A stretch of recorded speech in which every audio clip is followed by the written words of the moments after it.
Hello everyone, welcome to our YouTube channel commerce classes. आज हम Maharaja Sayajirao university TY BCom 5th sem से related जो topic है आपके वो डिस्कस करेंगे। 4 आपके कोर सब्जेक्ट हैं, उसमें से एक है फाइनेंशियल मैनेजमेंट, जिससे रिलेटेड आज हम लेक्चर प्रोवाइड करेंगे आपको। इस कोर सब्जेक्ट के अलावा भी अगर आपने कोई ओपन या इलेक्टिव सब्जेक्ट ले रखा है तो हम उसके भी वीडियो आपको free of cost regular basis पर हमारे यूट्यूब चैनल कॉमर्स क्लासेस पर प्रोवाइड करवाएंगे। तो जो आपका इलेक्टिव सब्जेक्ट है वो आप हमें कमेंट बॉक्स में सजेस्ट कर सकते हैं, तो उसके ऊपर भी वीडियो फर्दर बनने लग जाएंगे। तो जो आपके सब्जेक्ट हैं कोर सब्जेक्ट 4 और इलेक्टिव, उसके लिए एक हमारी टीम है टीचर्स की। वो सभी मिलकर जो जिस फील्ड में जो जिस फील्ड में स्पेशलिस्ट है उसके ऊपर आपको वीडियो प्रोवाइड करवाएंगे। तो मैं अनूप सर आज आपके साथ डिस्कस करूंगा फाइनेंशियल मैनेजमेंट के रिगार्डिंग। फाइनेंशियल मैनेजमेंट आपका कोर सब्जेक्ट है। इसके अंदर 4 यूनिट आती है। यूनिट 1 में आता है फाइनेंशियल मैनेजमेंट का इंट्रोडक्शन वगैरह। इसमें चैप्टर 1 को हम 2 पार्ट्स में पढ़ेंगे। फिर आता है आपका statement of financial analysis. Second unit में आएगा वर्किंग कैपिटल। थर्ड यूनिट में आएगा capital structure planning and leverage. और फोर्थ यूनिट आता है कॉस्ट ऑफ कैपिटल और कैपिटल बजटिंग। अभी जो आपके यूटी होने वाले हैं यूनिट टेस्ट, उसके रिगार्डिंग फर्स्ट यूनिट आपकी आएगी, तो सबसे पहले हम यही करेंगे।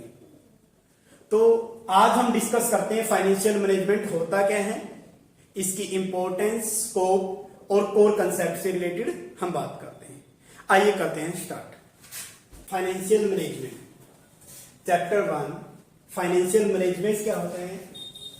FM financial management it is strategic planning, organizing, directing, controlling of financial undertaking in an organization and institute.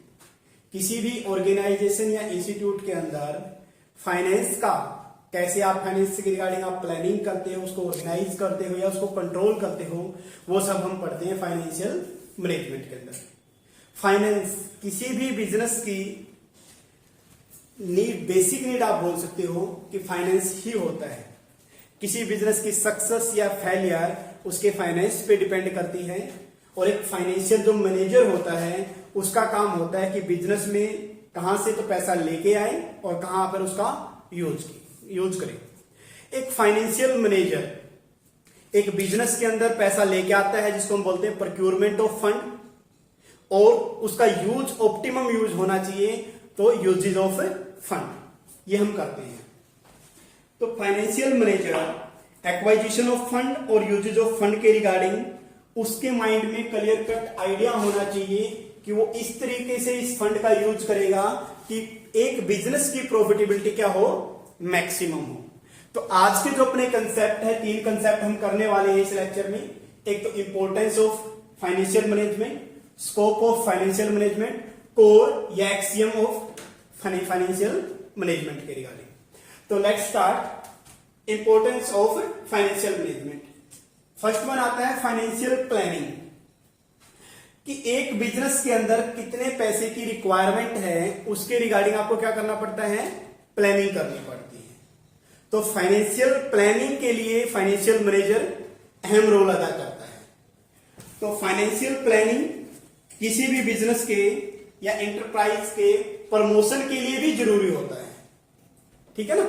किसी भी बिजनेस को आप स्टार्ट करना चाहते हो तो उसके रिगार्डिंग सबसे पहले आप एक ब्लूप्रिंट बनाते हो, जिसको हम फाइनेंशियल प्लानिंग बोलते हैं, कि कितना पैसा आपको चाहिए।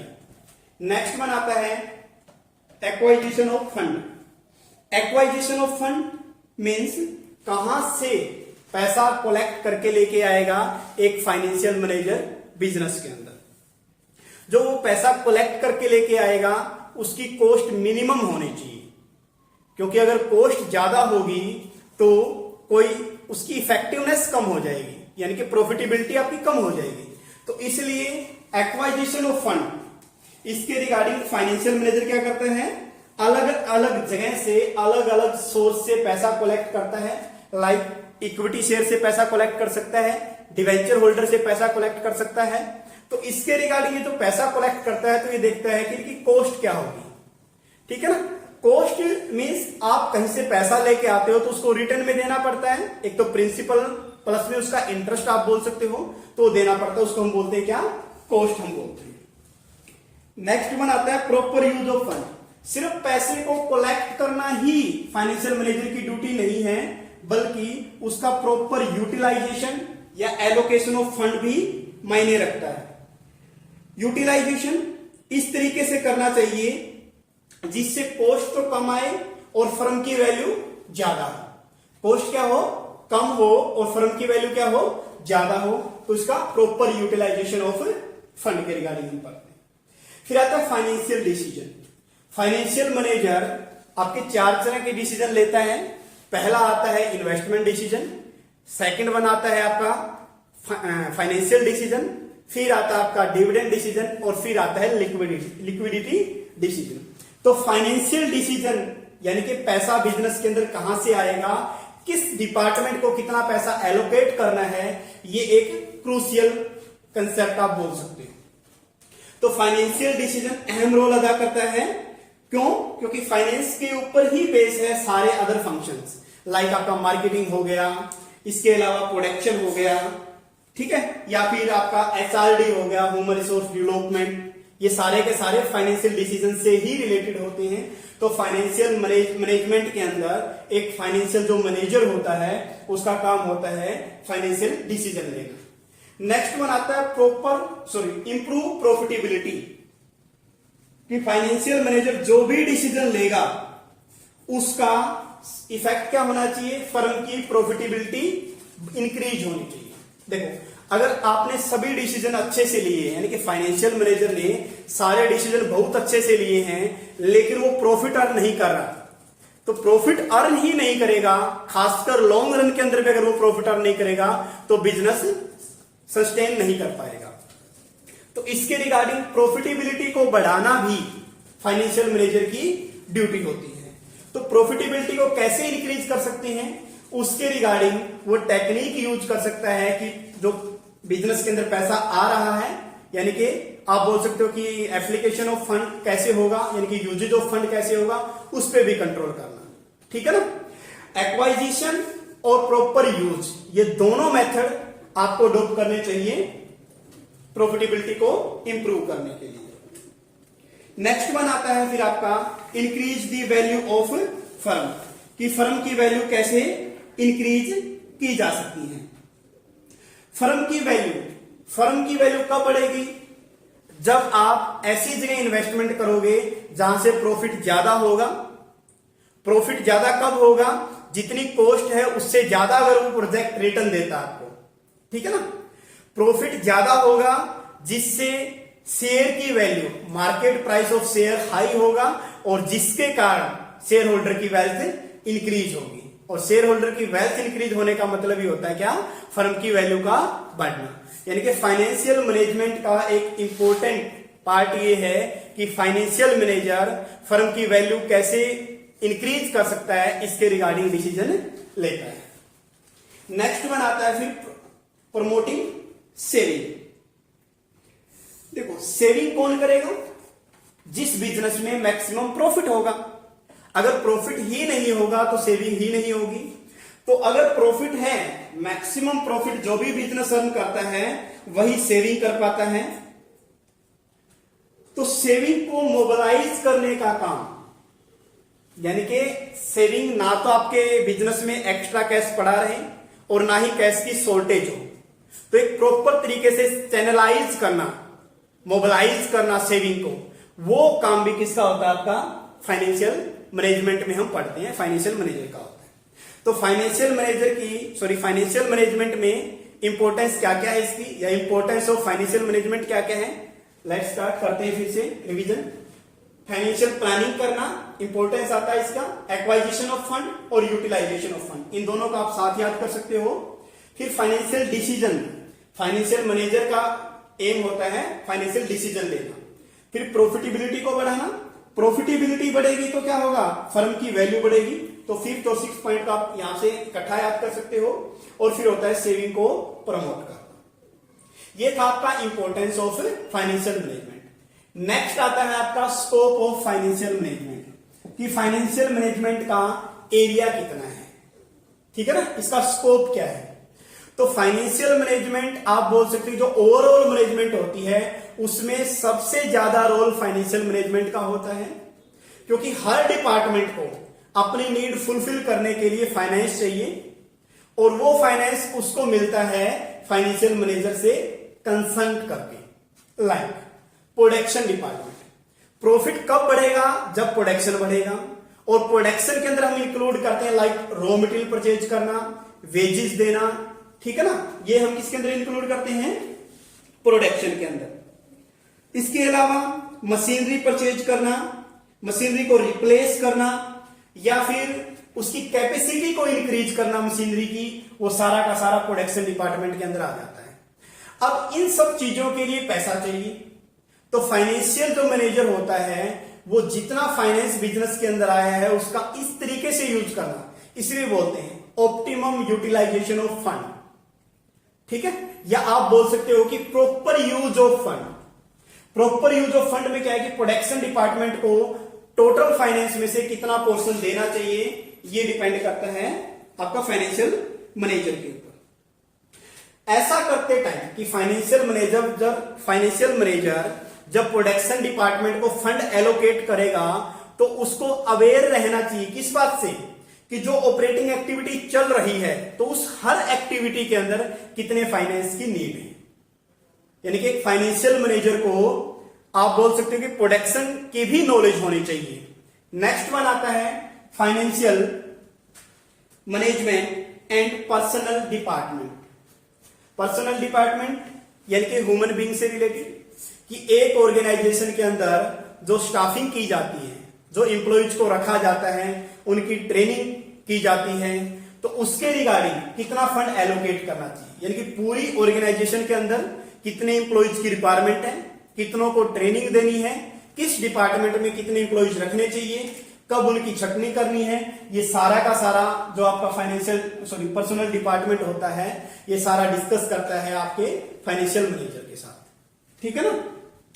इसके रिगार्डिंग लाइक ट्रेनिंग हो गया, स्किल हो गया, या फिर जो आपके लेबर वगैरह है वो अपनी सैलरी इंक्रीज करने के बारे में बात करते हैं। तो ये सब कब होगा, जब फर्म के अंदर फाइनेंस होगा। और फर्म के अंदर फाइनेंस होने से भी काम नहीं चलता, जब पर्सनल डिपार्टमेंट को फंड एलोकेट होगा तो उसके बेस पे सारे डिसीजन लिए जाएंगे कि कितने इंप्लॉइज को हमने रिक्रूट करना है इस ईयर, और इसके अलावा कितनों की ट्रेनिंग देनी है, कितनों को रिटायरमेंट देनी है, वो सारा का सारा काम यहां पर होता है। यानी कि पर्सनल डिपार्टमेंट का जो लिंक है वो किससे रिलेशन है, फाइनेंशियल मैनेजमेंट से। ऐसा means financial management. Next one आता है कि फाइनेंशियल मैनेजमेंट और मार्केटिंग का क्या रिलेशन है। देखो, मार्केटिंग अल्टीमेट एक्टिविटी होती है।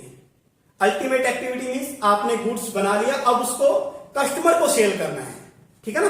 अब उसको क्या करना है, कस्टमर को सेल करना है। जब आप कस्टमर को सेल करोगे तो क्या करना है, चाहे वो नया प्रोडक्ट हो चाहे एग्जिस्टिंग प्रोडक्ट हो, तो जब आप कस्टमर को सेल करते हो तो इनोवेटिव या फिर मॉडर्न अप्रोच आपको लेके चलनी पड़ेगी, ठीक है ना। लाइक आप नए नए मेथड अडॉप्ट कर सकते हो जिसके रिगार्डिंग पैसे की जरूरत होती है, तो फाइनेंस कौन प्रोवाइड करवाएगा, मार्केटिंग मैनेजर और फाइनेंशियल मैनेजर मिलकर डिसाइड करते हैं कि कितना फंड एलोकेट किया जा सकता है, ठीक है। या आप इसको ऐसे भी समझ सकते हो कि मार्केटिंग डिपार्टमेंट एक बजट बना के देता है फाइनेंशियल मैनेजर को, अब फाइनेंशियल मैनेजर पूरे ऑर्गेनाइजेशन को ध्यान में रखते हुए कितना पैसा उसको लोड करना चाहिए मार्केटिंग को, वो ध्यान में रखता है। और लास्ट में आता है research and development. Research and development के अंदर हम पढ़ते हैं कि कोई भी नया प्रोडक्ट लॉन्च करना है या फिर एग्जिस्टिंग प्रोडक्ट के अंदर ही इंप्रूवमेंट करना है, तो उसके लिए क्या चाहिए, फंड चाहिए। तो इसके लिए ना सेपरेट एक रिजर्व अकाउंट बना दिया जाता है R&D के लिए, कि पर्टिकुलर हर बड़ी कंपनी रिसर्च एंड डेवलपमेंट पे काम करती है, ठीक है ना। तो उसके रिगार्डिंग क्या होगा, रिसर्च एंड डेवलपमेंट के लिए सेपरेट फंड अलॉट करना है। वो कौन अलॉट करेगा, फाइनेंशियल मैनेजर अलॉट करेगा। तो इसके लिए क्या होना चाहिए, प्रॉफिट होना चाहिए, प्रॉफिटेबल ऑर्गेनाइजेशन ही ऐसा कर सकती है। और ऐसा नहीं कि R&D एक बार कर दिया, आपने नया प्रोडक्ट बना दिया तो आपका काम खत्म हो गया, नहीं। R&D जो होता है वो रेगुलर बेसिस पे किया जाता है, तो इसलिए रेगुलर बेसिस पे फंड की रिक्वायरमेंट भी होती है। तो स्कोप ऑफ फाइनेंशियल मैनेजमेंट में हमने क्या क्या पढ़ा कि सर फाइनेंशियल मैनेजमेंट का रिलेशन होता है प्रोडक्शन डिपार्टमेंट से, पर्सनल डिपार्टमेंट से, मार्केटिंग डिपार्टमेंट से और रिसर्च एंड डेवलपमेंट डिपार्टमेंट से। तो लास्ट टॉपिक आज का अपना आता है कोर या axiom concept of financial management. कि फाइनेंशियल मैनेजमेंट मैंने बताया था कि डिसीजन लेते हैं कौन कौन से, इन्वेस्टमेंट डिसीजन। एक फाइनेंशियल मैनेजर बिजनेस को अच्छे से स्मूथली रन करने के लिए 4 तरह के डिसीजन लेता है, investment decision, financial decision, dividend decision और लिक्विडिटी डिसीजन। लेकिन ये डिसीजन डिपेंड करते हैं किसके ऊपर, इन कोर कंसेप्ट के ऊपर, ठीक है ना। अगर ये कोर कंसेप्ट एक फाइनेंशियल मैनेजर को पता है तभी वो अच्छे से और डिसीजन ले पाएगा, उनका बेनिफिट उठा पाएगा, यानी कि संस्था को बेनिफिट दे पाएगा। तो फर्स्ट वन आता है कैश फ्लो। देखो, एक होता है आपका अकाउंटिंग प्रॉफिट, एक होता है कैश फ्लो। अकाउंटिंग प्रॉफिट जो होता है उसके अंदर हम इंक्लूड करते हैं कैश और नॉन कैश दोनों आइटम, लेकिन कैश फ्लो के अंदर हम सिर्फ और सिर्फ कैश आइटम को इंक्लूड करते हैं। अकाउंटिंग प्रॉफिट डिपेंड करता है अकाउंटिंग कंसेप्ट पर, जिसमें कैश प्लस में अक्रूवल बेसिस दोनों लेके चलते हैं। कैश फ्लो डिपेंड करता है मूवमेंट ऑफ कैश पर, कि कैश का इनफ्लो कितना है, कैश का आउटफ्लो कितना है, तो वो देखते हैं कैश फ्लो के अंदर हम बात करते हैं। इसके अलावा अकाउंटिंग या कैश फ्लो के regarding, an organization cash flow will arise as a result of, कि एक ऑर्गेनाइजेशन के अंदर जो कैश फ्लो होगा वो किसका रिजल्ट होगा। वो 3 तरह की एक्टिविटी होती है। Number 1 operating activity, investing activity और financial activity. Operating activities, investing activities और फाइनेंसिंग एक्टिविटीज। आपने 12th में किया भी होगा कैश फ्लो स्टेटमेंट, तो उसमें डिटेल में इनके बारे में दिया गया, ठीक है। आपको बस सिर्फ समझने के लिए आप ये बोल सकते हो कि ऑपरेटिंग एक्टिविटी मतलब एक बिजनेस को डे टू डे रन करने के लिए जो पैसा चाहिए, जो कैश चाहिए, उसके रिगार्डिंग हम इसमें पढ़ते हैं। इन्वेस्टिंग एक्टिविटी की फर्म ने कहां पर इन्वेस्ट कर रखा है, जहां से रिटर्न होगा। और फाइनेंसिंग एक्टिविटी मतलब पैसा कहां से लिया है, इक्विटी से लिया है, डेब्ट से लिया है, कहां से लिया है, ये आ जाएगा इसके अंदर। इसके अलावा कैश फ्लो स्टेटमेंट के अंदर क्या होता है कि जो आपका अकाउंटिंग प्रॉफिट और कैश फ्लो के अंदर जो मेजर डिफरेंस है वो होता है कि सर अकाउंटिंग प्रॉफिट पहली बात तो दोनों इंक्लूड करता है कैश बेसिस और अक्रूवल बेसिस, जबकि कैश फ्लो सिर्फ और सिर्फ कैश बेसिस को इंक्लूड करता है। नेक्स्ट वन, अकाउंटिंग प्रॉफिट में टाइम वैल्यू को कंसीडर नहीं करते, जबकि कैश फ्लो में हम टाइम वैल्यू को भी कंसीडर करते हैं और रिस्क या अनसर्टेनिटी को भी कंसीडर करते हैं, ठीक है। इसके अलावा हम पढ़ते हैं क्या, कैश फ्लो का फॉर्मूला आप लिखना चाहे तो लिख सकते हैं, cash flow cash inflow minus cash outflow. यहां पर लिख देता हूं मैं, कैश इनफ्लो कितना पैसा बिजनेस के अंदर आया, कैश आउटफ्लो कितना पैसा बिजनेस से बाहर गया। इसलिए कैश फ्लो मैनेजमेंट के अंदर हम कैश के रिगार्डिंग सारी बात हम करते हैं, ठीक है ना। इनफ्लो क्या हो सकता है, मान लीजिए सपोज करो आपने 10 लाख रुपए कहीं पर इन्वेस्टमेंट किया, वो तो हो गया 10 लाख रुपीज है वो हो गया कैश आउटफ्लो, और रिटर्न जो आया उसको क्या बोले, कैश इनफ्लो। तो हमेशा ही कैश इनफ्लो ज्यादा होना चाहिए कैश आउटफ्लो से, तभी वो प्रॉफिटेबल संस्था होगी। तो यहां पर अब बात करते हैं सर कि हम जब फाइनेंशियल मैनेजमेंट पढ़ेंगे तो हम अकाउंटिंग प्रॉफिट को बेस मान के चलेंगे या कैश फ्लो को, तो हम कैश फ्लो को बेस मान के चलेंगे, ये आपको ध्यान रखने वाली बात है, ठीक है। क्यों, क्योंकि सर कैश फ्लो में टाइम फैक्टर और आपका अनसर्टेनिटी दोनों को इंक्लूड करते हैं, ये ध्यान रखना है। नेक्स्ट पॉइंट आता है आपका कोर कंसेप्ट, जो एक फाइनेंशियल मैनेजर को इन्वेस्टमेंट, फाइनेंसिंग, डिविडेंड या फिर लिक्विडिटी डिसीजन लेने से पहले पता होना चाहिए, रिस्क एंड रिटर्न। रिस्क क्या होता है कि आपने जो सोचा था कि मैं 10 लाख रुपए कहीं इन्वेस्ट करता हूं, उससे मुझे 12 लाख रुपए रिटर्न होगा विद इन 1 ईयर, आपने ऐसा सोचा, लेकिन अगर ऐसा ना हो तो जो रिटर्न, जो एक्सपेक्टेड रिटर्न है, अगर वो ना मिले तो क्या कहलाता है? रिस्क कहलाता है। क्या कहलाता है? रिस्क कहलाता है। तो ये आपको याद रख लेना है, ठीक है। कोई भी रिस्क कौन लेगा? आप रिस्क सिर्फ तभी लेते हो जब आपको हायर रिटर्न मिलने की संभावना होती है। यानी कि जितना ज्यादा आप रिटर्न चाहते हो उतना ही ज्यादा रिस्क होता है। आप ऐसे बोल सकते हो कि जितना रिस्क लोगे उतना ही रिटर्न मिलता है। आप ऐसा नहीं कर सकते कि एक टाइम पे सिर्फ एक को ही सिलेक्ट कर लो, कि आपसे को लगे कि सिर्फ रिटर्न हमें मिल जाए, रिस्क ना मिले, तो ऐसा पॉसिबल नहीं है। रिस्क होता ही होता है। रिस्क के ऊपर हमने यूट्यूब चैनल कॉमर्स क्लासेस पे भी एक पूरा टॉपिक डाल रखा है, रिस्क एंड रिटर्न। इसके लेसन है पर्टिकुलर 2, तो 2 वीडियो में पूरा कंसेप्ट डाला गया है रिस्क एंड रिटर्न। अगर आपको ज्यादा चाहिए तो आप वहां से पढ़ सकते हो, लेकिन बीकॉम 5th सेमेस्टर के लिए ये इनफ है, तो आप इतना कर लेना। रिस्क एंड रिटर्न, इसके रिगार्डिंग हम बात कर रहे थे। तो हर कोई क्या चाहता है सर? फिर ऐसे तो लिमिट ही नहीं है कि रिस्क बढ़ता जाएगा, रिटर्न भी बढ़ता जाएगा। तो हर कोई चाहता है एक सेटिस्फैक्टरी रिटर्न मिले। सेटिस्फैक्टरी रिटर्न मींस जहां पर एक इन्वेस्टर को ये लगता है हाँ मैं इतना रिस्क अफोर्ड कर सकता हूं अगर मेरे को इतना रिटर्न मिल जाए तो। लाइक आपने कोई काम कर दिया, उसकी एवज में आपको जो सैलरी मिलती है और उससे आप सेटिस्फाई हो कि हाँ इतनी मेरे को सैलरी मिली है, क्यों? क्योंकि मैंने काम भी इतना ही किया है, तो उसको बोलते हैं सेटिस्फैक्टरी रिटर्न। लेकिन रियल लाइफ में या हम बिजनेस प्रैक्टिकली देखते हैं तो सेटिस्फैक्टरी रिटर्न एग्जैक्टली नहीं होता।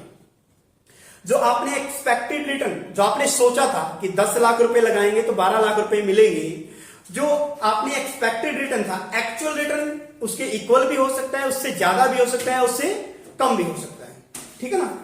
अगर एक्सपेक्टेड रिटर्न के बराबर ना हो एक्चुअल रिटर्न, तो वो अनसर्टेनिटी को शो करता है, ठीक है ना। तो ये ध्यान रखना चाहिए। रिस्क और रिटर्न, इन दोनों का जो ट्रेड ऑफ है, trade off in the sense है कि बैलेंस, कि ना ही तो रिस्क ज्यादा हो ना ही रिटर्न ज्यादा, इनकी एक लिमिट पे आप आके तो आप रुकोगे ना, तो उसको बोलते हैं risk and return trade off. तो एक फाइनेंशियल मैनेजर जब भी कभी इन्वेस्टमेंट करेगा, कहीं पर अपना पैसा लगाएगा, किसी दूसरी कंपनी के शेयर में लगा सकता है, कोई मशीनरी में लगा सकता है, ठीक है ना, तो लगाएगा तो हमेशा ही वो अपने माइंड में, यानी कि मैंने बताया 4 डिसीजन लेता है financial manager: investment, financing, dividend और आपका लिक्विडिटी। तो जो इन्वेस्टमेंट डिसीजन लेगा, तो इन्वेस्टमेंट डिसीजन लेने से पहले उसको ये कोर कंसेप्ट पता होना चाहिए कि मैं जहां पर इन्वेस्ट कर रहा हूं उस इन्वेस्टमेंट के अंदर कितना रिस्क है और कितना रिटर्न है, ठीक है ना। तो इसलिए कोर कंसेप्ट ये याद रखना बहुत ही ज्यादा जरूरी है। नेक्स्ट वन आता है फिर इसके अंदर टाइम वैल्यू ऑफ मनी, कि सर सिर्फ और सिर्फ रिस्क और रिटर्न को देखकर ही हम काम नहीं कर सकते, हमें टाइम को भी कंसीडर करना पड़ेगा, ठीक है ना। टाइम वैल्यू ऑफ मनी, आपने एक कहावत सुनी होगी, a rupee today is worth more than a rupee tomorrow. यानी कि आज अगर कोई आपको 1 रुपया दे और कल 1 रुपया दे तो उसमें बहुत फर्क होता है। कैसे?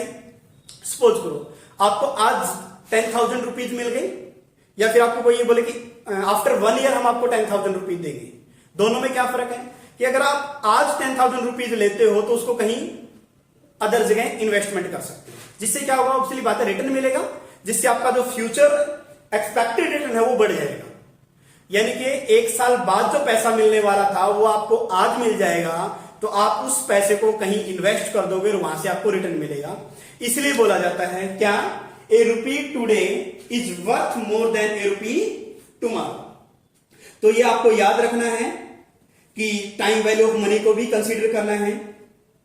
अब टाइम वैल्यू ऑफ मनी यानी कि जिसका शॉर्टर पीरियड होगा, आपने 2 प्रोजेक्ट में पैसा लगाया, प्रोजेक्ट ए, प्रोजेक्ट बी, दोनों में 10,000 की आपने इन्वेस्टमेंट की और 12,000 आपको रिटर्न मिल रहा है दोनों से। प्रोजेक्ट ए से भी 10,000 रुपए लगाए 12 मिल रहे हैं, प्रोजेक्ट बी से भी 10,000 रुपए लगाए 12,000 मिल रहे हैं। तो आप कौन से को सिलेक्ट करोगे? तो आप बोलोगे सर कि जिसका टाइम ड्यूरेशन कम होगा। क्यों कम होगा? फिर वही बात कि जो जल्दी पैसा मिल जाएगा हम उसको कहीं इन्वेस्ट कर देंगे तो हमारा जो फ्यूचर एक्सपेक्टेड रिटर्न है वो बढ़ जाएगा। तो इसलिए टाइम वैल्यू का भी ध्यान में रखना है कि किसी भी प्रोजेक्ट में पैसा लगाने से पहले यह देखना कि उससे टाइम वैल्यू क्या है। लास्ट में आता है अपॉर्चुनिटी कॉस्ट, ये इससे ही थोड़ा रिलेटेड है। वैसे अपॉर्चुनिटी कॉस्ट होती है next best alternative cost. Alternative in the sense कि मान ले कि आपने एक प्रोजेक्ट में पैसा, दो प्रोजेक्ट थे ए और बी, आपने ए को सिलेक्ट किया, बी को सिलेक्ट नहीं किया, तो जो बी को सिलेक्ट नहीं किया और उसके कारण जो आपको हानि होगी, उसके कारण जो आपको लॉस होगा, जो कॉस्ट आएगी, उसको हम बोलते हैं अपॉर्चुनिटी कॉस्ट। हमेशा ही ऐसा नहीं है कि फाइनेंशियल मैनेजर की सिर्फ एक इन्वेस्टमेंट को देखेगा और वहीं पर पैसा लगा देगा। मल्टीपल इन्वेस्टमेंट होती है, यानी कि मल्टीपल अपॉर्चुनिटी होती है कि वो वहां A B C D in investment में पैसा लगा सकता है, ये सॉरी इन प्रोजेक्ट में पैसा लगा सकता है। तो उसके अंदर अपॉर्चुनिटी कॉस्ट को हम इंक्लूड करते हैं। अपॉर्चुनिटी कॉस्ट आप पहले डिसाइड कर लेते हो कि मुझे 10 लाख की इन्वेस्टमेंट करनी है और जो मुझे 10% रिटर्न कमा के देगा, ठीक है ना, जो मुझे 1 लाख रुपीज कमा के देगा, मैं उस प्रोजेक्ट को एक्सेप्ट कर लूंगा और उससे कम देगा उसको रिजेक्ट कर लेंगे। तो अपॉर्चुनिटी कॉस्ट कंपेयर करने में भी यूज की जाती है, तो आपको यह भी याद रख लेना है, ठीक है ना।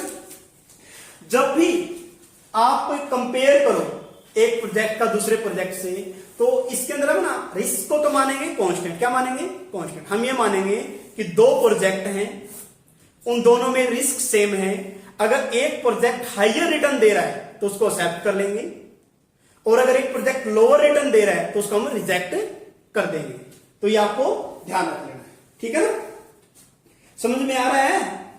तो लास्ट पॉइंट है आज के टॉपिक का, वो है फर्म वैल्यू, कि फर्म की वैल्यू को मैक्सिमाइज कैसे करना।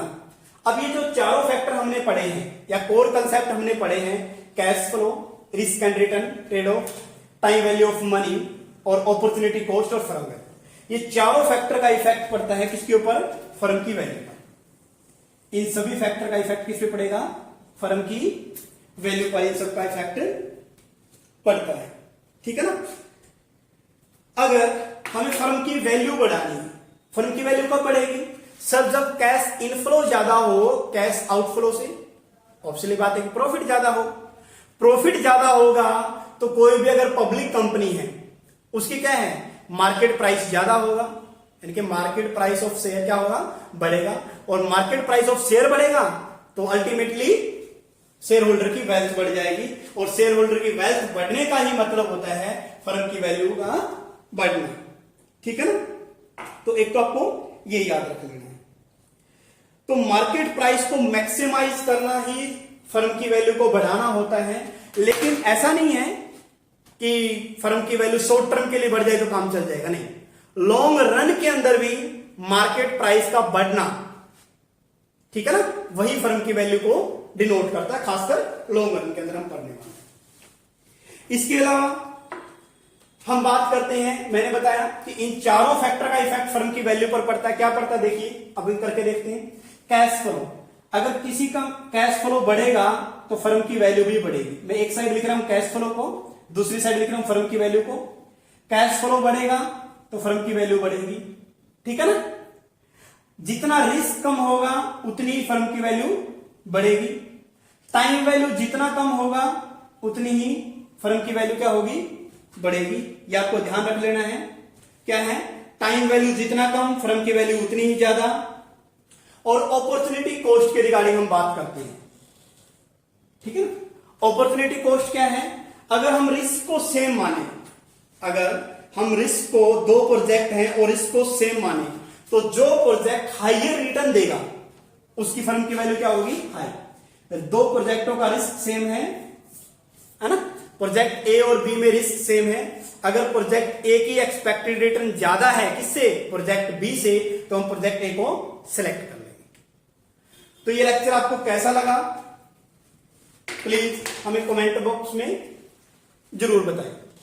इसके अलावा जो चीजें मैंने यहां पर लिखी है, नोट डाउन की है, वो सारी चीजें आपको पीडीएफ फॉर्म में हमारे टेलीग्राम चैनल कॉमर्स क्लासेस पे मिल जाएगी, जिसका लिंक इस वीडियो के डिस्क्रिप्शन में आपको मिल जाएगा। इसके अलावा डेली हम मिलेंगे फाइनेंशियल मैनेजमेंट को लेकर, तो डेली इसका वीडियो आएगा, तो आपके जो सजेशन है वो हमें बता सकते हैं। Thank you.